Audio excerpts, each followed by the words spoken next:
Now, let's go. We'll try it now. Would you please lie on your back and examine the way your body lies on the floor. The details. How the heels lie. How differently they touch the floor. Not symmetrical to the feet.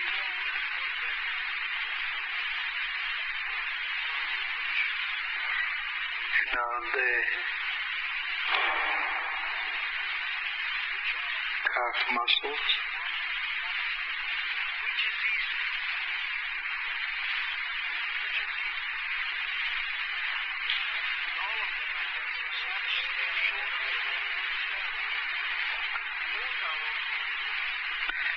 Back of the knees.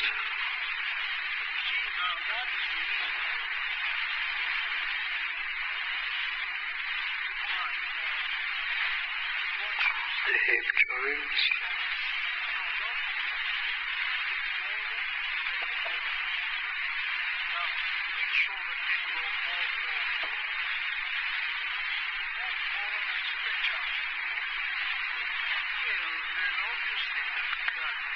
Coccyx, pelvis,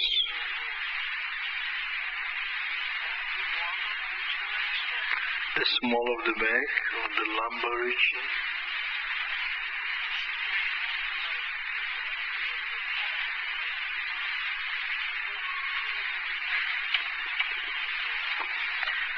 and then the small ribs.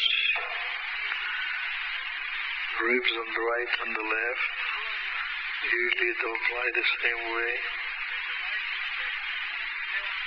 The shoulder blades.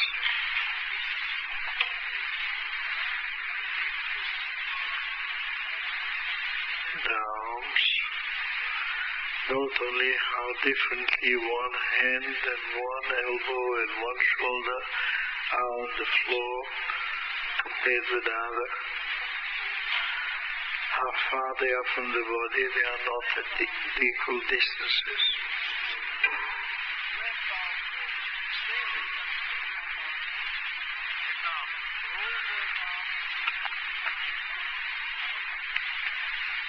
So,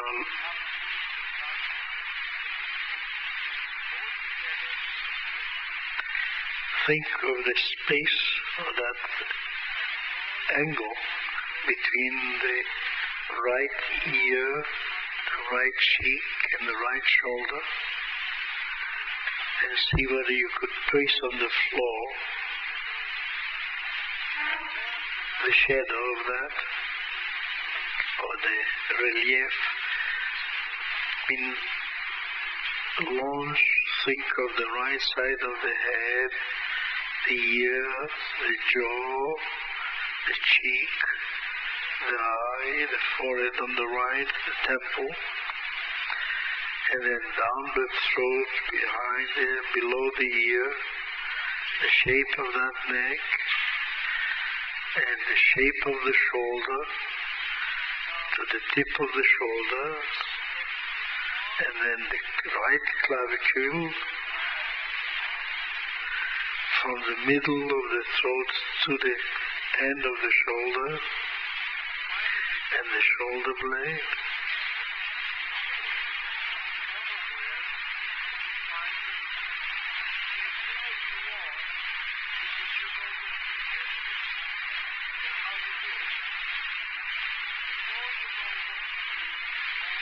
And now on the left side of the head, the left cheek, the left ear, the temple, the angle of the eye, the corner of the eye on the left, and the left ear, the left lobe, and then along the throat on the left, along the neck on the left,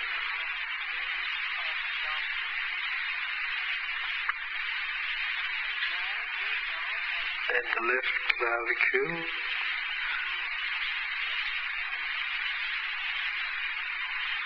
and the shoulder blade.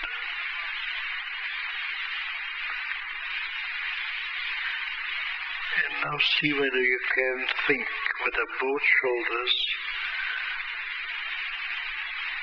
feel the same, have the same width. Is the head really in the middle?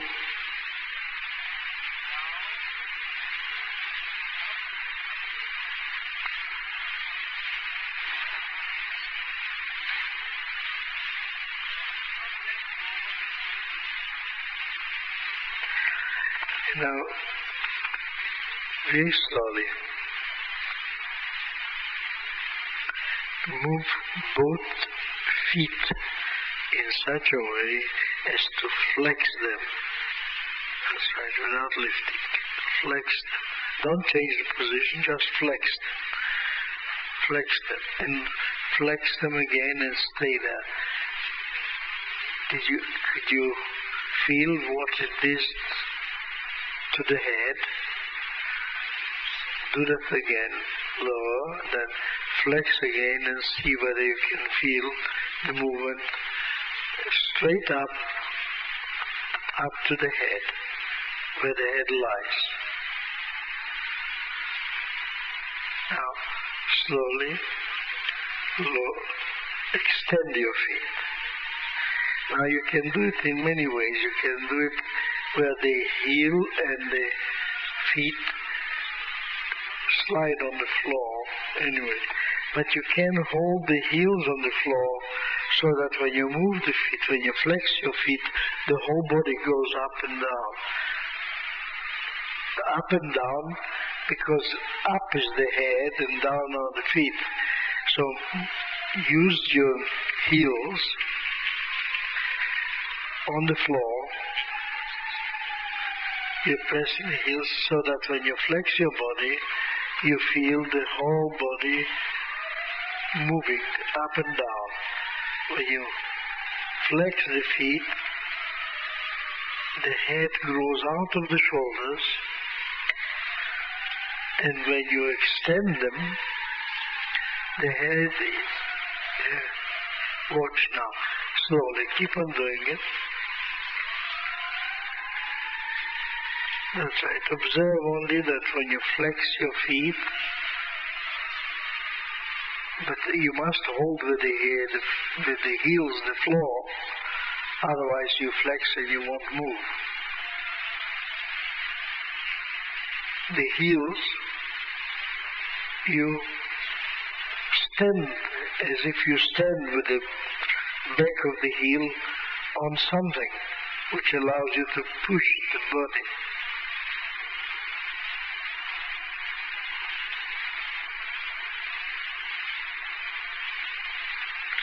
Now, some people haven't got the idea. They slide with the heel on the floor. The heel moves on the floor. There should be no change. The heel is dug into the floor, and therefore they don't change position, the heels. It's the body that changes position. You don't lift anything. You don't only do that.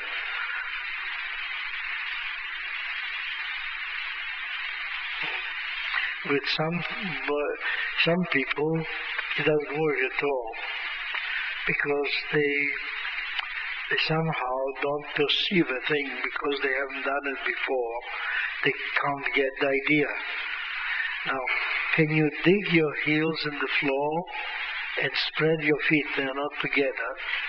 Spread your feet, spread your feet, spread your feet, and then with the heels pressing on the floor so that the heels don't move, flexing the feet would move the whole spine.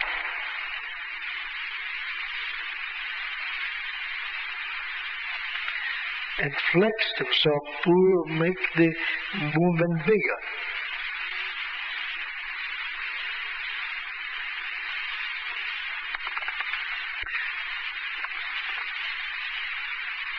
That's right. Now those who can't, please put both palms on the floor on either side of the body. The palm palms on the floor, not the knuckles, not the back of the hand, the palms on the floor. The palms, you have to cry to shower like in a school, because we are so used that unless we are ticked off, we can't do it by ourselves. So, a whistle. The palms of your hand on the floor. There's still somebody who doesn't do that. The palms of the hands on the floor. Well, how many times is it until it reaches every brain? Still somebody who hasn't turned his palms on the floor. Now, help with the palms of the floor to do the same thing what the heels do. It means you help with the hands to rock the body like that. That's right. That means you can see when you flex your feet, you push with the hands the floor. Do that discreetly. It means a movement and another movement. Press and before, that's right. Many times, slowly.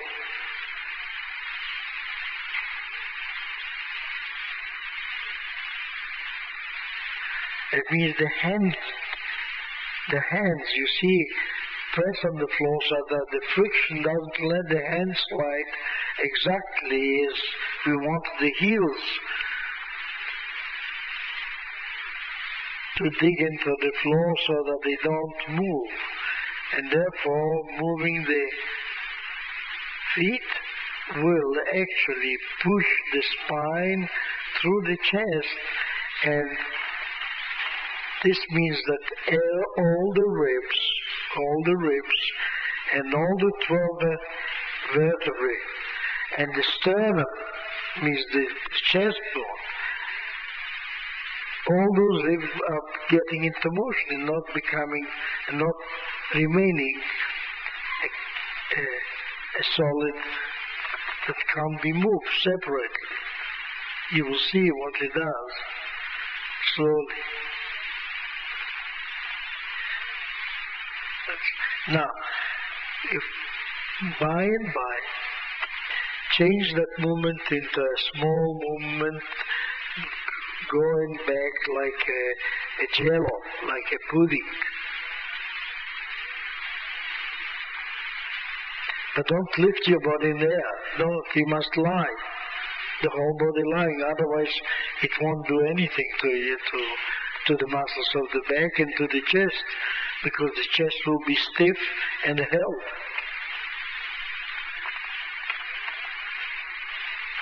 Now, stop it a minute. Do it only with the right side.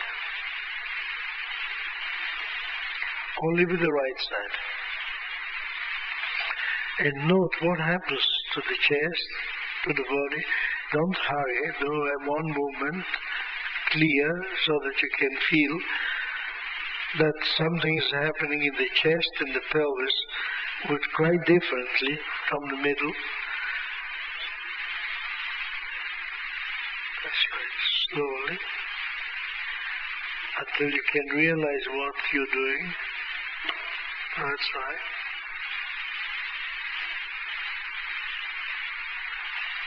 Repeat that about 10 times, each time thinking of the whole right side, and the head, and the right shoulder, and the right ear, and the space between the neck and the shoulder.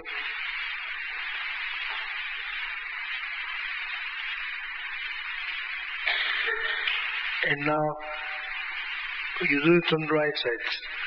Yes, on the right side only. Do it with the hand only, without the heel.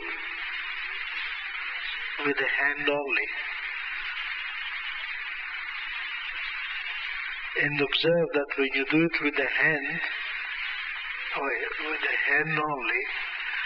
you do it with the hand only, the left heel, the right heel slides a little bit on the floor.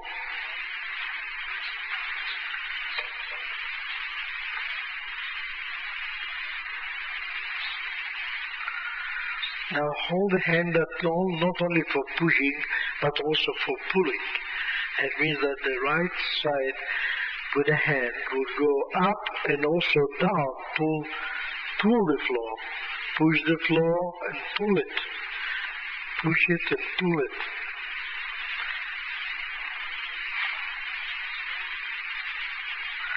And do that many times until you feel that you're actually not pushing in a silly way. Something is happening not too harshly for the hand and for the fingers and for the elbow. Maybe you could change the position of the elbow relative to the body and make it easier or more difficult. See what happens if the elbow is away from the body more than the hand, that the hand is nearer to the body. That's right.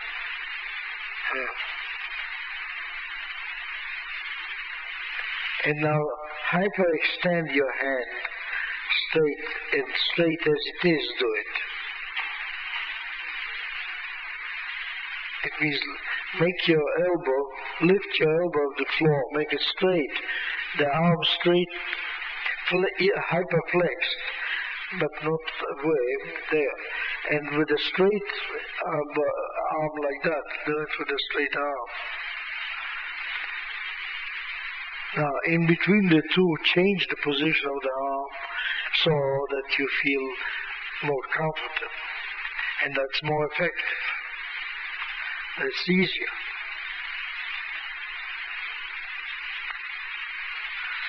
That's good. Stop it. Now, do the same thing with the right heel only.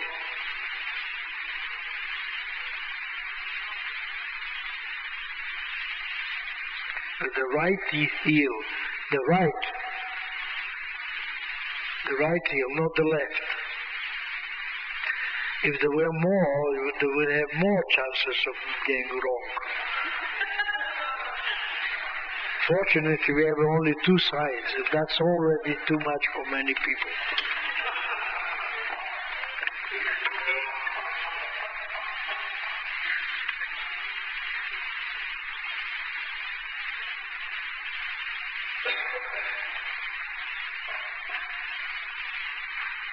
Now move the right side with the hand and the foot together, with the heel together.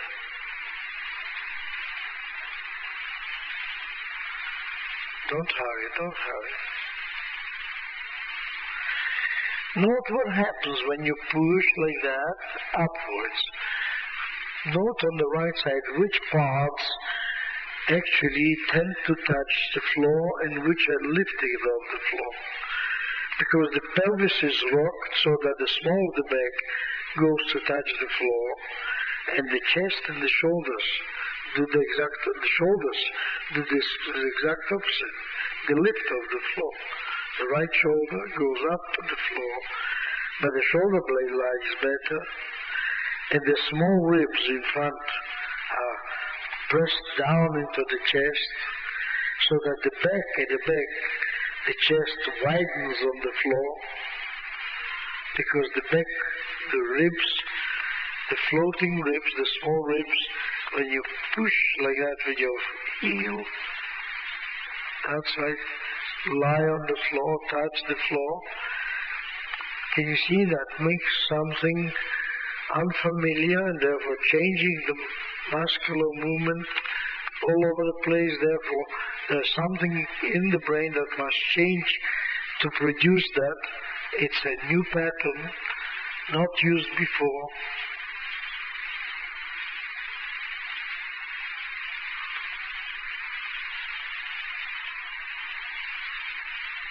That's right. Now stop it.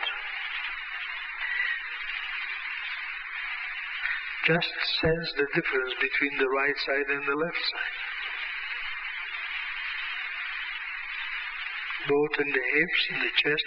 We have done at the beginning everything both sides equally, only a few movements on one side. Can you now feel that in fact when you do and pay attention, something happens on that side which doesn't happen when you don't do that, when you don't pay attention. Can you feel a difference between right and left?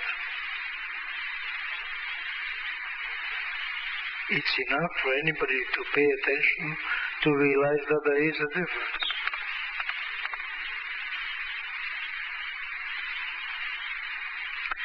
Now, would you please stretch your right hand overhead on the floor so that the knuckles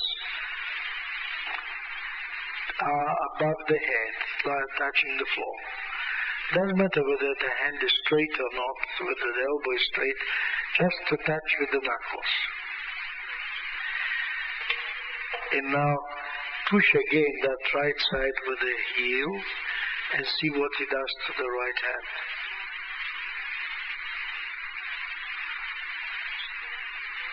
What does it do to the knuckles on the floor? Now while you do the push, with that push, think of letting the knuckles move more upwards. With each push, think of the knuckles moving a little bit more. But you needn't go on stretching it each time. Just slowly. Go and then stop and then push again and let it go another little bit. But observe, while you do that, what is lifting off the floor to allow the arm to move? Obviously those bits, which parts lift and which are lowered to the floor to allow the arm to move a little bit more. Now, note again, while you push that, which parts keep on changing, be pressed to the floor and others lifted. Then obviously somebody holds them in the opposite way, which you shouldn't, because there's no reason why you do nothing that it shouldn't lie on the floor.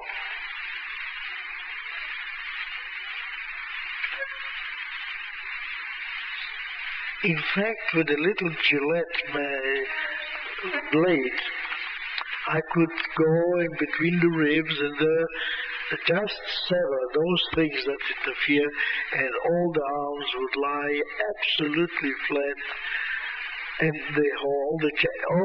everything would be on the floor, and without no effort. Now stop that, slowly bring the arm down, because it will ache, because the change is much bigger than one expects. And you can feel that something is changing in the shoulder blade, in the pectoral muscles, that if you did it rapidly, suddenly, it will just be painful. That's right, slowly.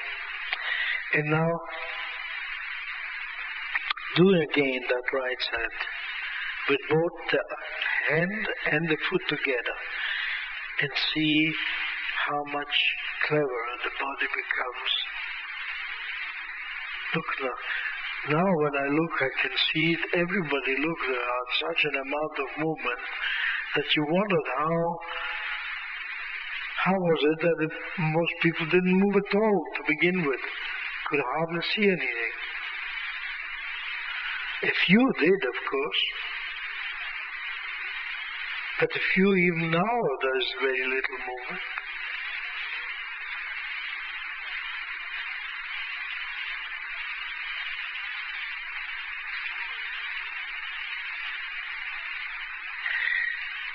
And now try to do a funny thing. With the hand, pull. With the hand, pull. And with the leg, push.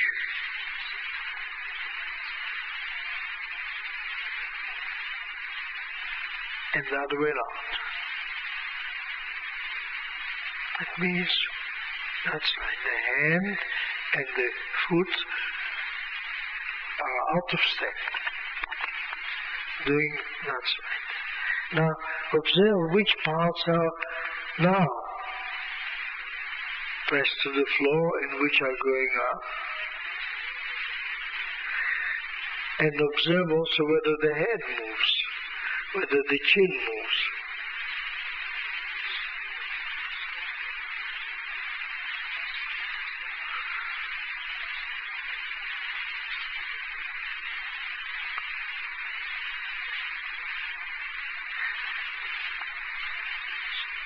Slowly, until you are sure that you're moving in opposite directions with the hand and the foot and the heel.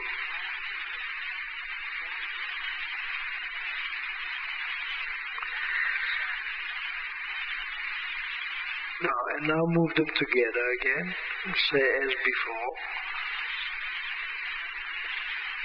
Move them as before means together.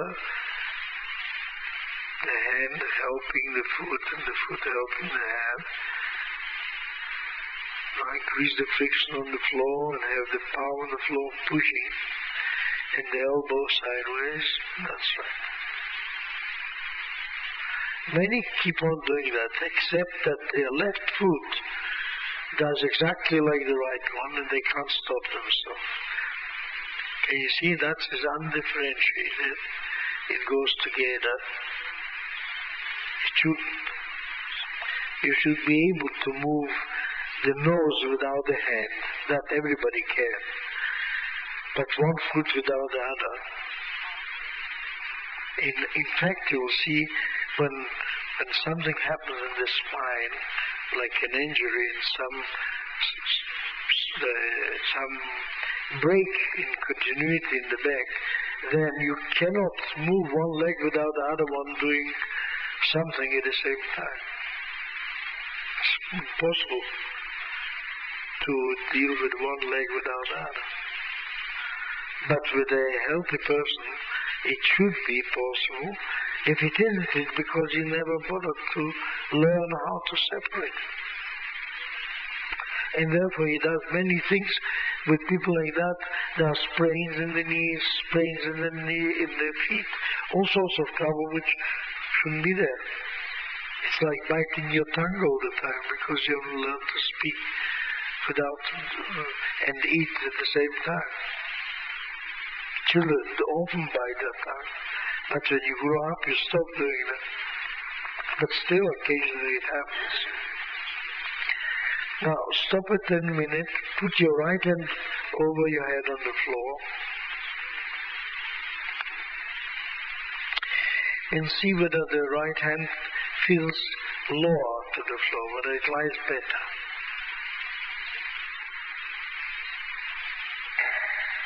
And now again, push the floor with the heel and see whether you can straighten a bit, make the knuckles move a bigger distance up and down.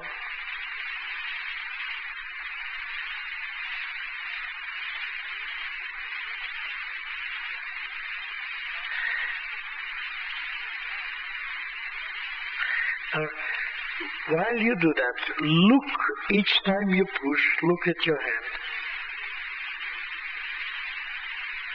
And see whether you do that, whether it's getting a bigger movement or a smaller movement. Now look at the hand while you do it. Look at the hand while you do it. You need to hold the hand all the time, the head, to look at the hand, but you let the head come. Then when you move, you look. When you move, you look.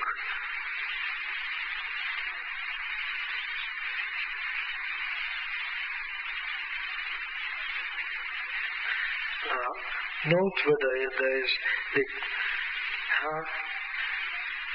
which parts of the chest are now pushed to the floor. Can you feel that it's different with most of you? That's right. And now look to the ceiling and see whether now pushing with the foot and stretching the arm, there's something different from before. Can you see the chest lifts less and has changed, and the pelvis, everything is doing it differently from before. And actually some parts don't lift anymore from the floor.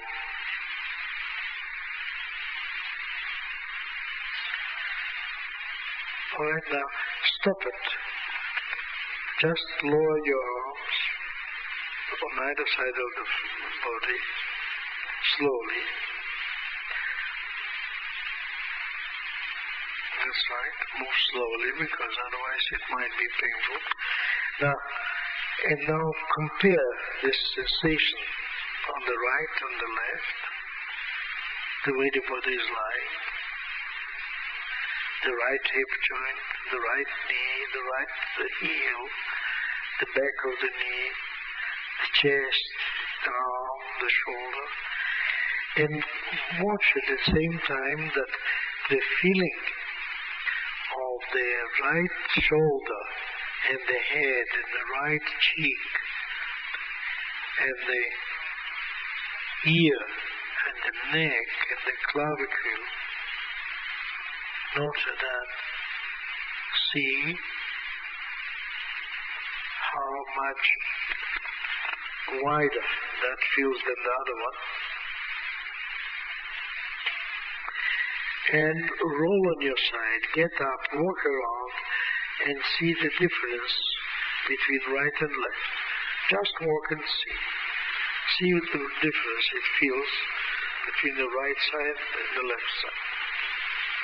Right arm, the right leg, the right hip joint and the left. The right side of the face, the right eye, the right corner of the mouth. Just walk around and see whether it feels different. And look at the people around you and see their shoulder from behind. See the right shoulder and see the left. Have a look. At all the people that you look are there. Look at the right shoulder and the left, the right side of the neck, and see which one is nicer. Which one looks better for the person at whom you look.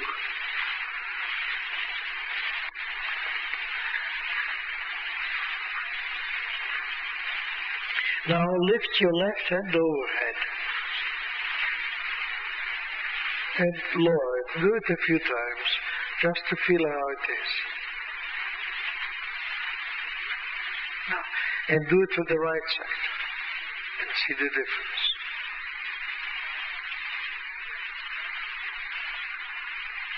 Now, remember also that at the beginning we did both sides equal for some time. And it's only the few movements different. Lift again and realize that that shoulder, the right side has learned something that the left doesn't know.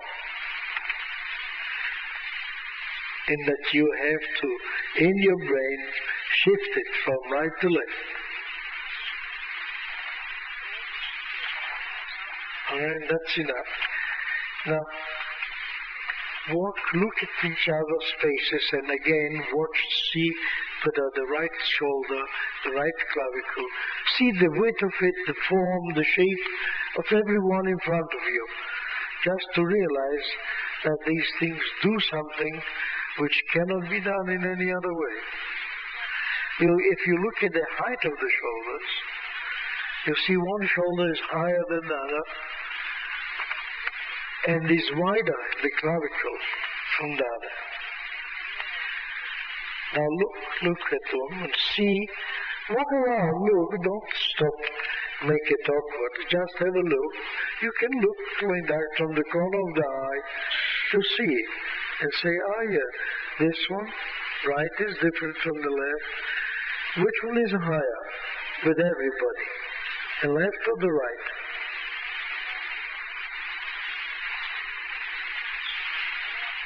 Look, you come here, please. Here. Look at what I see.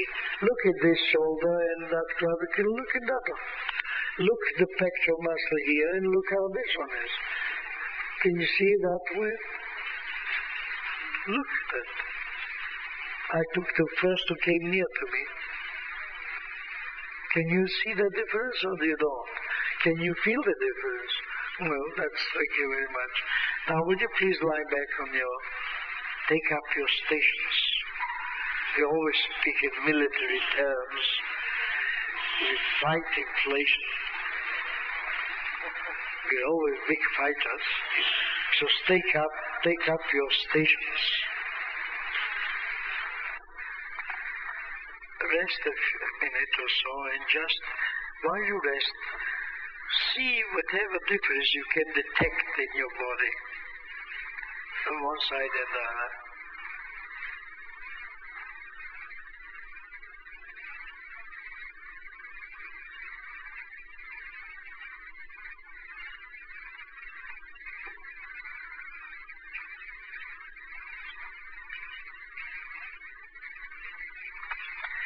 And lie in your stomach.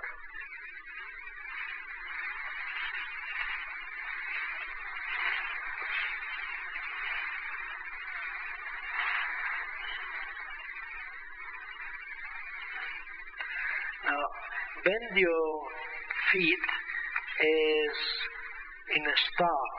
You know, people, you've seen people starting to run, means you stand on the feet bent, flexed, then you stand on your big toe and whatever it is, and the small with most people it's not what it should be, but some put their feet like that, you can see that it's all good for them, and they can't do it. That the feet don't bend. Now, flex your feet as much as you feel comfortable, correct, and stand with the toes on the floor as if for running. See? And now,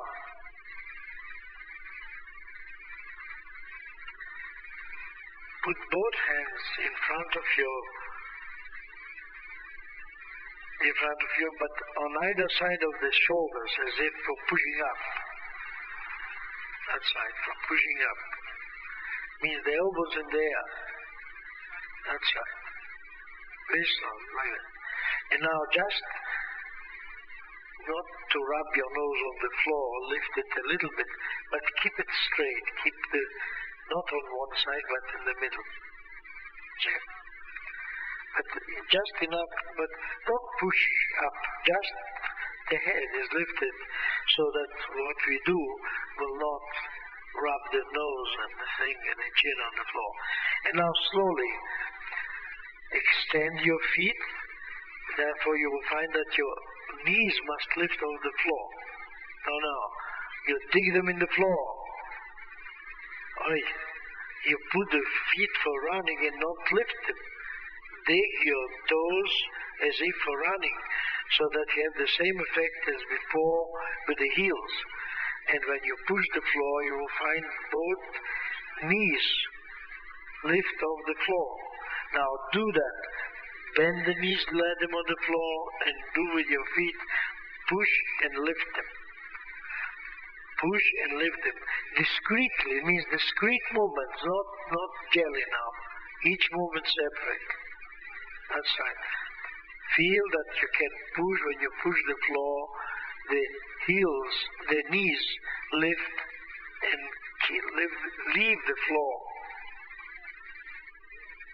But observe that the body gets bigger and the head moves forward. How does it do it? It means that the spine goes to the chest, which is the form, and makes you smaller than you really are. That's right.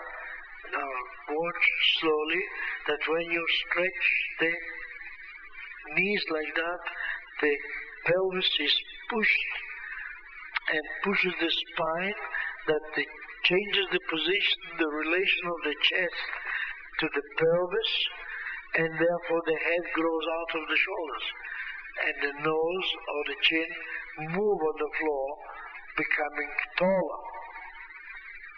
Now do that slowly, and now help the movement with your hands, so that you can push them there in a place where when you move forward, the hands push the floor back so that you can go forward even more. And back when you move, the hands push back That's right. Now, you would feel that the elbows move forward as much as the heels move forward. Note, the elbows and the heels move the same way, forward and backward, forward and backward. And lift the head only enough not to clean the floor with your face.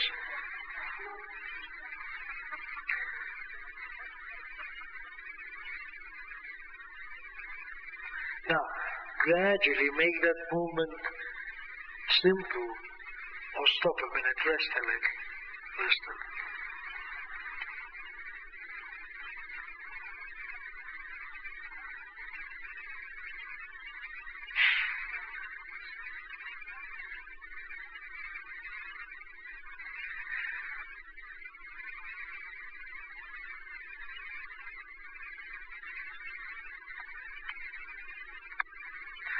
Now put your right foot only, like we did before, the right foot only.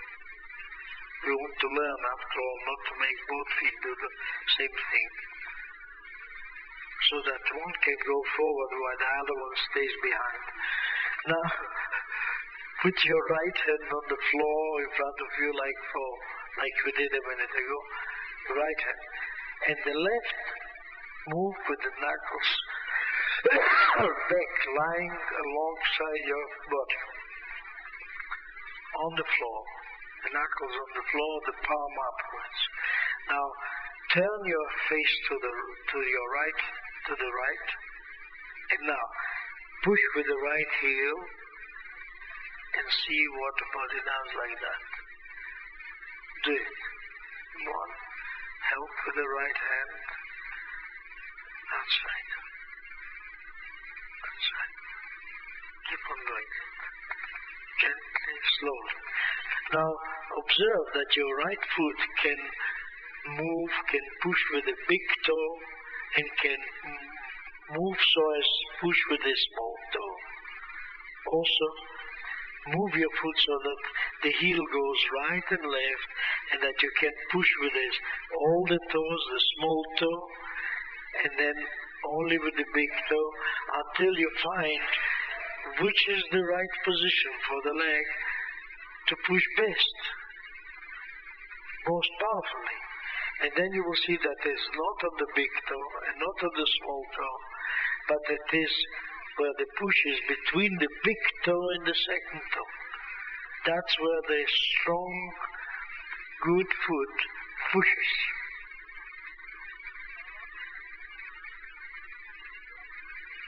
But if you force yourself to do it, with many feet you will feel painful. So move right and left. You see, many people find that they have cramp in the foot. Stop a minute. Rest that leg.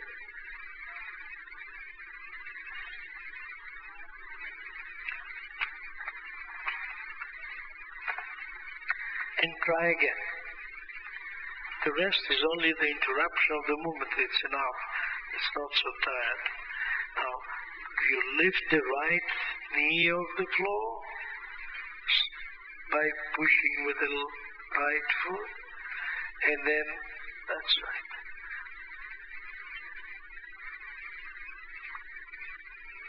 Now, hold the right foot as you are, but do the movement only with the hand. Both up and down, only with the hand. Only with the shoulder, only with the elbow. As it is, so. But move it up and down, not backwards. Move it in the direction of the head and downwards. Very small, that's right.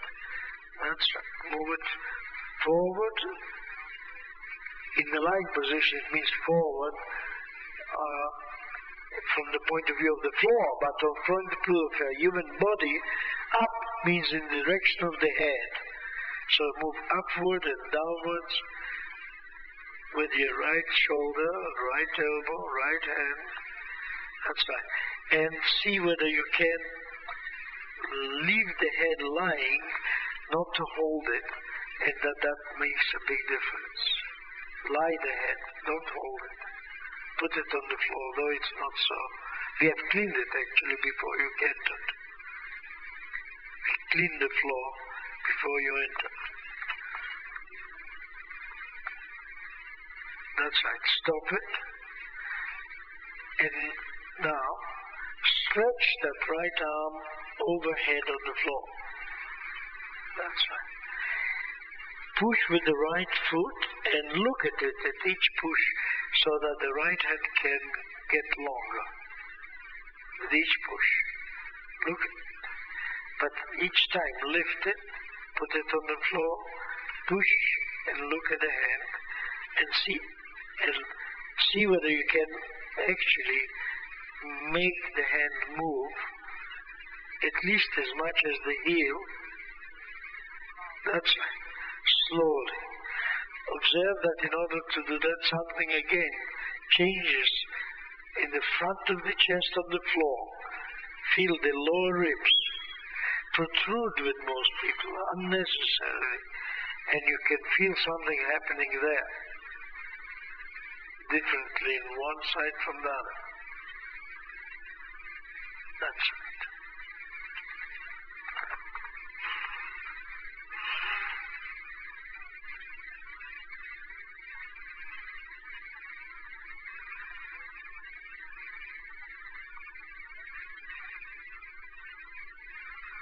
Now stop that.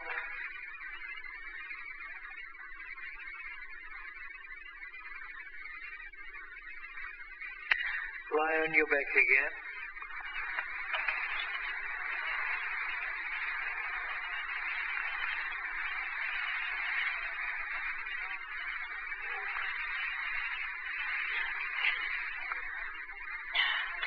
Observe the difference between the right and the left, the way it lies now. Now, note again that we did, even here, we did at the beginning everything with both sides equally, and then show you that the one you pay attention it improves and changes much more than just when you do it.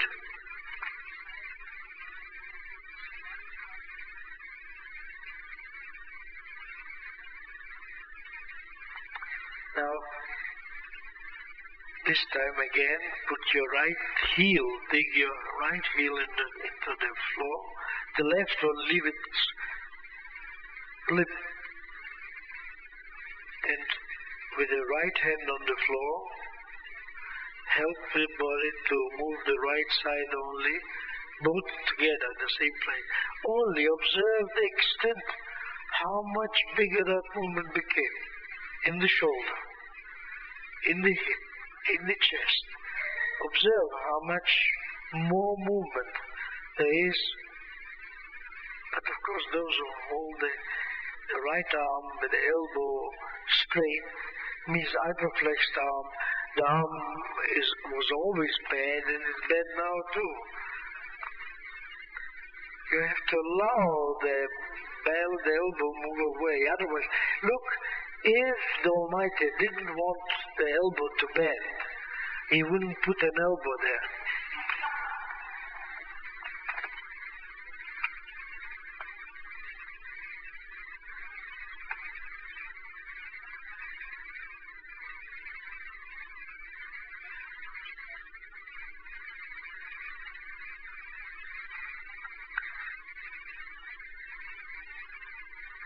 Now, lie still. Just look at your body again like in the beginning. See whether you can feel slighter differences than before. The heels, how the right one is, how the left. Which foot is turned more? Outside, the right or the left? Feel the different sensation in the right elbow and the left elbow. In the right part of the chest, the pectoral muscle. And now look again at that corner on the floor between the right shoulder and the neck, the clavicle, the shoulder blade that you can see or feel upwards. The right side of the face, the temple, the corner of the eye, the right cheek, the right ear, the corner of the jaw,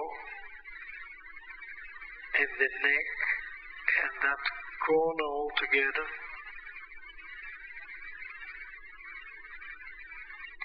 And now bend the right leg only, and the right hand, bend above your head, and bend above your head, and there you see you feel now the knuckles touch. Now turn the fingers on the floor, lift your elbow, and put that wrist with the fingers towards your feet, as if to make a bridge. That's right. That's right.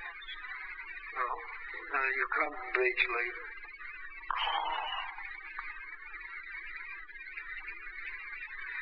Look, you move your hand like that with an axe, and then you move your fingers and put the thing on the floor. That's right. Some can't, of course, and some can. Don't press, doesn't matter. If you touch the floor anyway, like that is good. Now, lift your right hip joint, as if rotating to the left, then the hand will be standing better. You put it on the floor. You'll find a point where you can do it.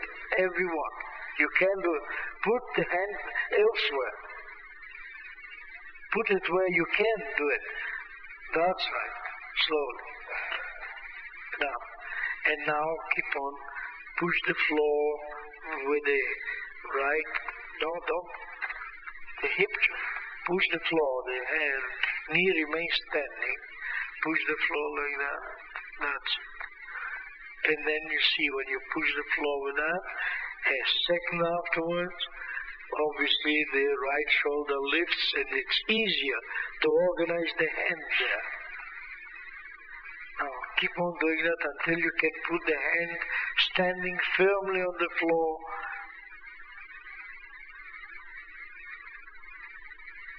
Change the position of the hand until you feel it can stand firmly on the floor.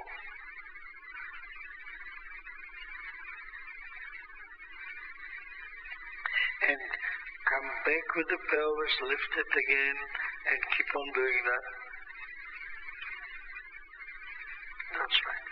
Now, you see here too, there's a hip joint and a shoulder. You see the hip joint goes first and then the shoulder. Now try to do the opposite. Lift first the shoulder. Don't lift the hip at all, just the shoulder. Doesn't matter how small the movement. Lift the shoulder. Now watch, when you lift the shoulder, the chest does something quite different from before. The part that was lifting before is now going down on the chest. Observe that. Now, many times move that with the shoulder only. Position your hand so that you can do it. That's right. That's right. And now lift again the right corner of the pelvis, is the right hip joint, and see now whether the hand and the shoulder lift more. And some can actually. Look, there is room for the head to go under the right arm. The back of the head. The back of the head. Look to your right, to your left. Then the back of the head can go there. Go back. That's right. And now lift the right hip joint and lift the shoulder and the head back. That's right. And now keep on doing that until you can organize the thing becoming simple. You must look to the left, otherwise you can't take the back of the head there. Look to the left and put the back of the head. Now, move it until you can see your elbow. That's right. Slowly and back again.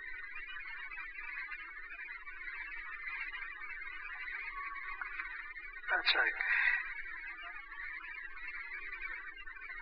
Now, stay like that a second. Put your hand there. And see where on the floor. Wait a minute. Slowly. Don't do that. On the floor. Lift only the right hip joint a little bit. And then lower it and lift the shoulder. Lower it, lift the shoulder. Lift the hip. Lift the shoulder. No, lift the shoulder. Only the shoulder. Lift the hip. Lift the shoulder, lift the hip, lift the shoulder. Keep on doing it.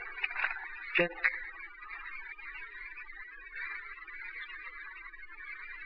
Don't roll. You don't have to roll. Just lift the shoulder, lift the hip, lift the shoulder, lift the hip.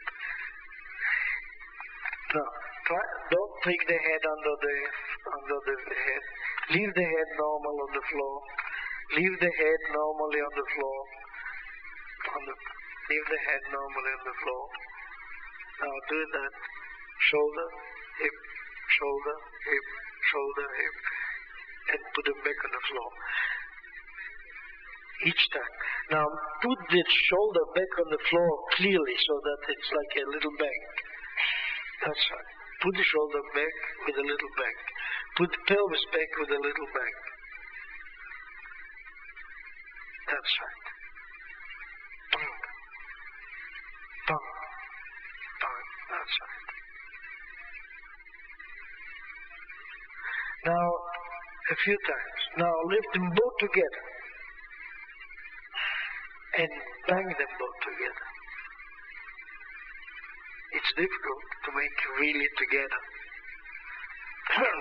Try again. That's it. No, without rolling, not rolling on the side. It is the muscles of the side that do it. Alright? Now stop it. Stop it. Stretch out the right arm and the right leg. And again examine the right side of the head, the cheek, the corner there, the back of the neck on the right, and the chin, and the jaw, and the ear, and the temple, and the corner of the eye, and the right shoulder, tip, clavicle, and the corner between the head and the shoulder.